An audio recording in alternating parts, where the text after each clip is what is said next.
Hello, my name is Michael Albert, and I'm the host of the podcast titled Revolution Z. The following episode of Revolution Z, titled Dear DSA, is an open letter to the Democratic Socialists of America. Its message is consistent with our past 20 episodes, and while it seeks as its main audience fellow members of DSA, Democratic Socialists of America, I hope it will have interest beyond that one organization, now numbering upwards of 50,000 members. After all, it is about some aspects of what an organization needs to address to be suited to helping win a new society, or a new economy. So, to begin. Dear DSA, your priority attention to all sides of life, and not just the economy, your incredible growth, and your non-sectarian, non-vanguardist orientation have induced me to revive my very long-since dormant connection, to join anew. However, I am confused on a key point. Which among the many existent socialist visions has preponderant or even modest support in DSA? What is DSA's ongoing exploration of socialist possibilities exploring? I assume nearly all DSA members agree with DSA's stated view that socialism rejects, quoting DSA now, private profit, alienated labor, race and gender discrimination, environmental destruction, and brutality and violence in defense of the status quo. I imagine an overwhelming majority also favor workers' control, just rewards, solidarity, participation, classlessness, and ecological sustainability or stewardship. To ultimately attain all that, DSA's institutional goals seem to include public, state, or social ownership, workplace democracy, and allocation by markets and/or democratic planning. But do we investigate new norms for distribution of income and new methods for decision-making? Do we envision a new division of labor, and new allocation beyond markets and central planning? For example, are we sufficiently considering self-management by workers' and consumers' councils in place of authoritarian decision-making? Should we more centrally consider job definitions that comparably empower all workers in place of a corporate division of labor that disempowers 80% of workers? Are we sufficiently considering remuneration for duration, intensity, and onerousness of socially valued labor in place of remuneration for property, power, or even output? And should we more aggressively consider allocation by participatory, decentralized, self-managed, cooperative planning in place of markets and/or central planning? If these various aims are irrelevant for present activism, then it may well make sense to delay considering them. But what if each of these aims is essential to attracting support? And what if each of these aims would helpfully inform current activism and organization building? Regarding self-management by workers' and consumers' councils, I suspect everyone in DSA would agree that authoritarian decision-making is antithetical to every worthy socialist aspiration, and certainly to DSA-desired workers' control. On the other hand, perhaps not everyone in DSA would agree that one person, one vote majority rule is also often ill-conceived. But consider deciding personal consumption. Should there be a democratic vote about that? Or suppose in a workplace you have a work area. You want to include a picture of your spouse. Should 50% of the workforce plus one decide if you can? Or suppose that in your workplace you are part of a work team that needs to settle on how to schedule tasks among yourselves. Should a majority of the workplace's entire workforce vote on that? It turns out that in actual practice, most socialists believe optimal decision-making is people having a say in decisions in proportion to the degree they are affected by them. We each should have sole say over our breakfast and what socks to wear today. But the entire workforce should decide work's overarching norms, its rules, its intended output, and its general requirements. Then, given that, my team should decide our shared schedule, and I should arrange my desk. If we were to altogether favor self-management, it would follow that sometimes majority rule will make best sense, sometimes two-thirds, and sometimes consensus. Options for deliberation and vote tallying would become flexible tactics. Self-management would become the guiding principle. Councils and federations of councils would become the means for workers and consumers to express, deliberate, and tally their preferences. But even if most members of DSA came to favor council-based self-management, would we have reason to assert it in a current economic vision? Or would it be a second or third order detail we wouldn't yet need to assert? Well, what if we need to assert self-management as a goal to make credible that we really seek folks individually and in concert cooperatively controlling their own lives? What if we need to assert it now to learn how to enact inspiring decision-making in our own practice and to determine what other features a worthy socialist economy needs to facilitate self-management? Might exploring the merits of advocating self-management then make current sense? Of course, even if it does, various questions might arise. Shouldn't the best decision-makers have more say? Can everyone contribute to decision-making without decision suffering? Can self-management be efficient? What happens to expertise? Such questions would be for us to explore to evaluate whether to support self-management as a defining feature of favored socialism. A second new feature, perhaps worth current DSA attention, might be to replace a corporate division of labor with what its advocates call balanced job complexes. To have workers' control, much less self-management, workers must not just have the right, but also be prepared to participate in decision-making.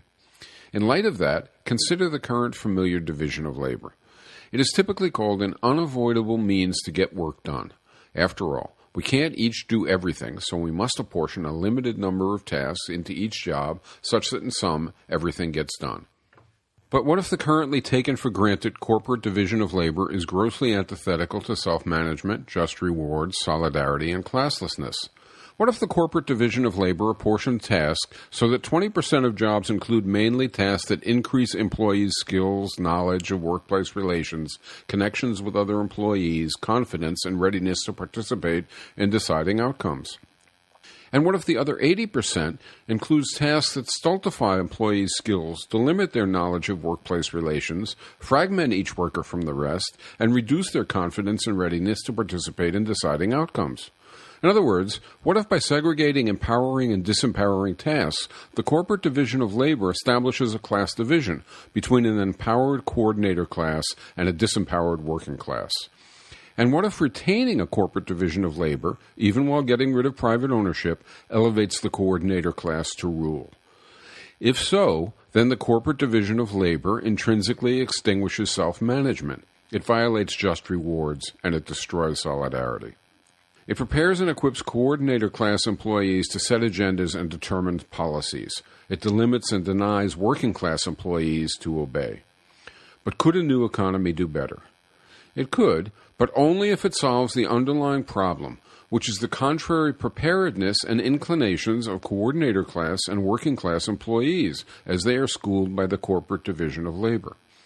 Put differently, if the coordinator apportionment of empowering and disempowering tasks to make employees either prepared to rule or prepared to be ruled is the underlying problem, might a different apportionment of tasks into jobs be the solution? Instead of apportioning empowering tasks to a narrow set of empowering jobs, perhaps socialism should apportion empowering tasks so that all jobs are comparably empowering, and therefore all employees are comparably prepared and inclined to participate in self-managed decision-making. With that choice, the coordinator class versus working class economic division would disappear, because the economic relations producing it would disappear. Of course, thinking further about this, many issues might arise, such as can the 80% of all employees who now do rote, repetitive, disempowering jobs successfully do jobs that contain an average degree of empowering tasks? Will having the 20% who now do overwhelmingly empowering work instead do a fair share of disempowering work cost too much in lost output? Or can such losses be more than offset by the liberation of talents and energies of the other 80%? Resolving these and other concerns are preconditions for actually advocating balanced job complexes. But given the cost of class rule and the impossibility of self-management for a population 80% of which is systematically made unprepared and disinclined to participate, shouldn't addressing the ills of the corporate division of labor and the potential benefits of balanced job complexes be part of determining the key components of our socialist vision? A third feature, perhaps critical to defining worthy socialism, is greater clarity about what should constitute just rewards for work. Everyone says we want justice, but what does socialism deem just?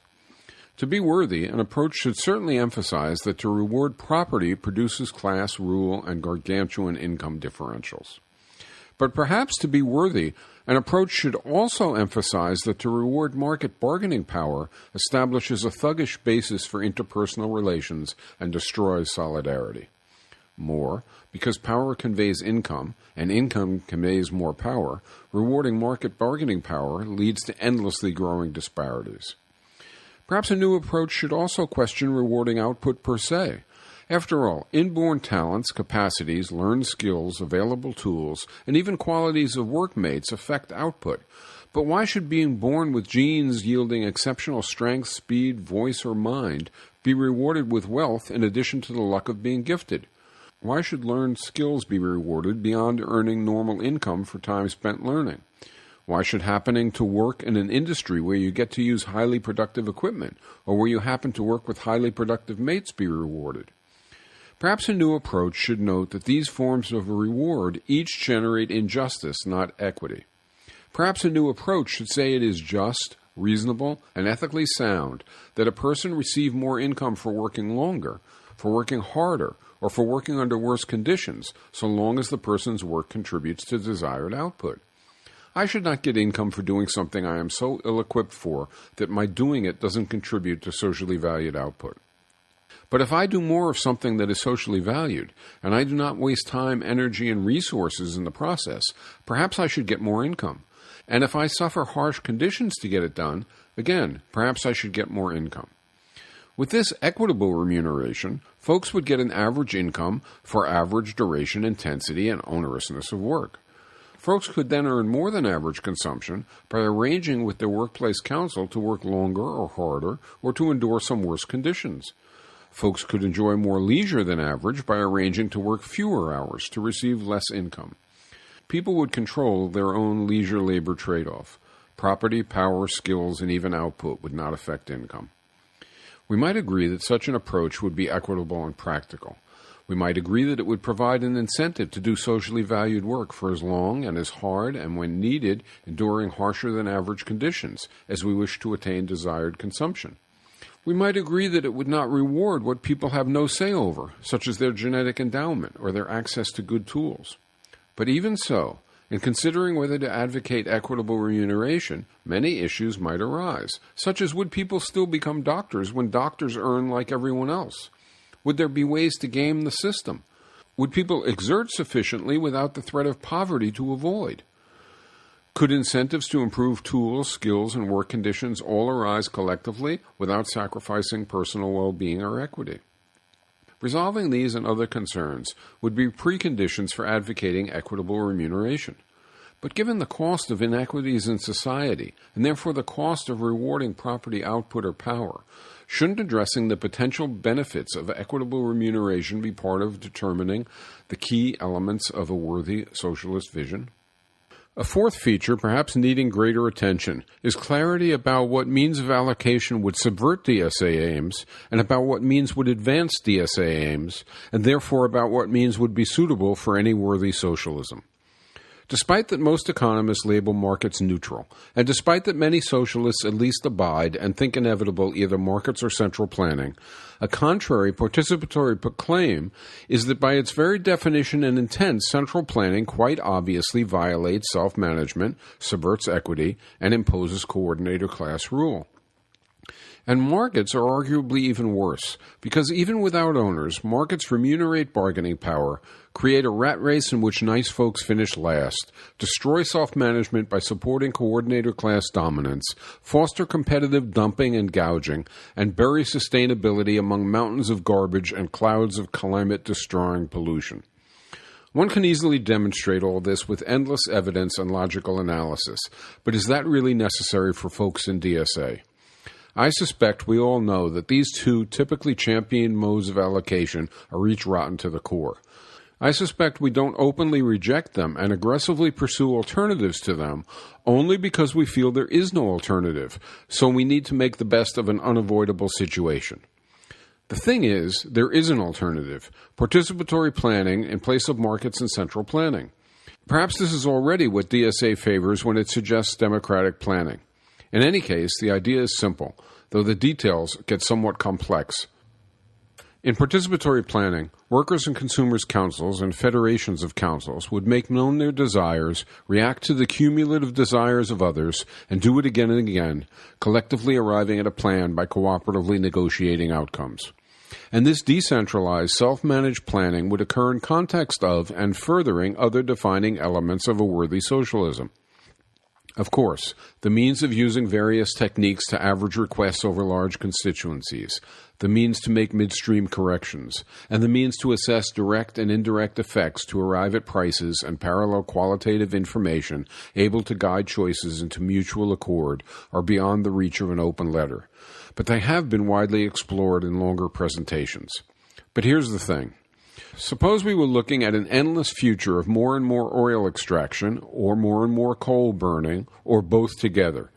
We would hear advocates of each option ceaselessly clamor that we must choose oil, coal, or both. Nonetheless, we would know that each of these options, or any combination of them, is a road to total disaster. Then suppose a tiny movement proposed renewable clean energy production, as indeed happened decades ago. They would be cast as crazy, self-serving, delusional purveyors of nonsense. But surely we would have to hope they were right. Surely we would have to think it through and decide for ourselves rather than blindly, passively accept the unchallenged advice of those wedded to an unquestionably disastrous path. And so it is that a great many people, likely inside and surely outside DSA, now say that we can only favor markets, central planning, or some combination of the two. And off to the side, a few folks say, hold on. To attain justice, solidarity, self-management, classlessness, and ecological survival, a third approach that emphasizes negotiated allocation is possible. And surely we should seriously assess that new option. Surely we should strive to understand, refine, and if need be, enrich it. Surely we should not simply settle for either corrupting, corrosive markets or soul-crushing central planning just because advocates of each ceaselessly say there is no alternative. So in sum, to reject institutions which we already know would subvert our hopes, and to honor values which we already know are essential to attaining our hopes, shouldn't we seriously explore decision-making, division of labor, incomes, and allocation? Well, perhaps someday we should seriously explore those matters, some may reply. But what's the rush? Can't all this visionary concern about future institutions wait until the issue arises spontaneously during the act of actually winning and constructing new relations? Isn't today's pressing task just to win gains that improve current lives while we also prepare the way to win still more gains? Isn't that a sufficient current focus? We fight for some immediate gain. Can we all agree that we should address the involved issues in ways that establish understanding and that arouse desires and develop organization related to seeking longer-run goals for the same issues? Isn't that how we make our short-run campaigns more than dead-end patchwork? But doesn't that imply we need vision of the sorts suggested? For example, fighting for higher wages, if we had the aims we have discussed, we would also seek to develop desires for income for duration, intensity, and onerousness of socially valued work. And we would reject income for property, bargaining power, or even for talents, tools, or output more generally. With the alternative approach, fighting for higher wages for custodians in a university, say, or for technicians and cleaners in a hospital, we should, to the extent we could, ask why they get less than professors at the university or than doctors in the hospital, and not solely why they don't get the new hourly wage we are immediately demanding. Our aim should become to not only win valuable immediate gains, but to also arouse desires leading toward our ultimate goal. We win a new age, we celebrate. Then we move on to fight for full equity. Current reality poses immediate needs of workers on a farm, say, or of residents in a polluted community. Current reality also reveals possible paths by which those workers and residents could apply sufficient pressure to win associated gains. But for those workers and residents to seek more than limited gains, shared vision needs to empower them with full values that legitimate the more complete gains they ultimately desire. And shared strategy needs to indicate paths of action the workers and residents can undertake. While fighting to remove some controls over workers in a plant, for example, a participatory approach says we should also discuss and move toward self-management and workers' councils. While fighting for better conditions for workers vis-a-vis managers, a participatory approach says we should also discuss and seek balanced job complexes. While fighting for restraints on market madness and for laws punishing anti-ecological dumping, a participatory approach says we should also discuss and model and even move to partially implement participatory planning. And while fighting for an array of gains, such as the Green New Deal, a participatory approach says we should also talk about the array of still more radical features that constitute our full vision and have our movements favor those greater aims. Similarly, seeking immediate gains, we should certainly seek to create efficient and effective enough organization to help win those gains. But more, a participatory approach says we should seek organizations able to teach about, inspire support for, and even foreshadow and melt into what we desire for the future. We should seek organization that employs balanced jobs, empowers all participants, and employs self-management. If we have paid positions, we should establish equitable remuneration. When we work with others, we should utilize cooperative negotiation to plan intersecting efforts. We can't do everything at once, and some things take many steps to even begin to accomplish. But these priorities don't arise at all when movements fight only for immediate gains.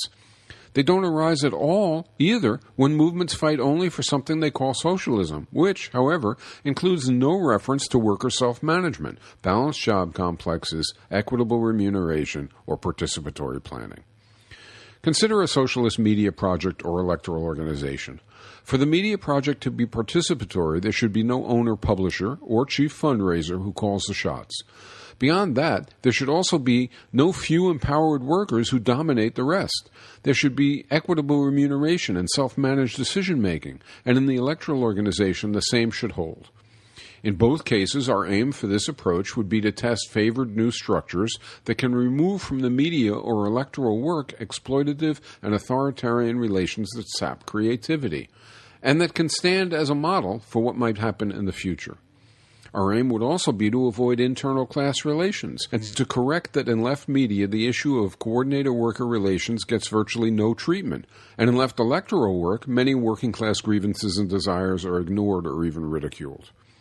Finally, if we favored an alternative participatory approach of the sort here intimated, we would say that activism as well as organization should enlarge workers' confidence and should expand their decision-making skills and utilize their leadership, all analogously to similar priorities for blacks, Latinx, and women.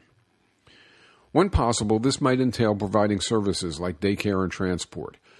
It would always entail orienting movement rhetoric, discussion, outreach, and demands to involve and empower working people, even while it would also welcome people from the coordinator class, but only while challenging their sense of class entitlement. All these various strategic implications may seem modest when spelled out as succinctly as here. But if we think of movement organizations, campaigns, and projects, as well as of what movements say to their audiences and how movements say it, and even who movements most often address, my guess is we will see that these implications actually extend well beyond formulations that emphasize only dispossessing owners and enlarging government intervention in economics. I have offered this overly long open letter, Dear DSA, to suggest that we who seek socialism should soon explore all these matters. And fear not. Even if we were to agree on all of it, suitably revised and enhanced, still our newly shared vision would remain, as it ought to, very far from a blueprint. It would not exceed what we can sensibly now know. It would not encroach on the rights and responsibility of future citizens to decide their own life paths.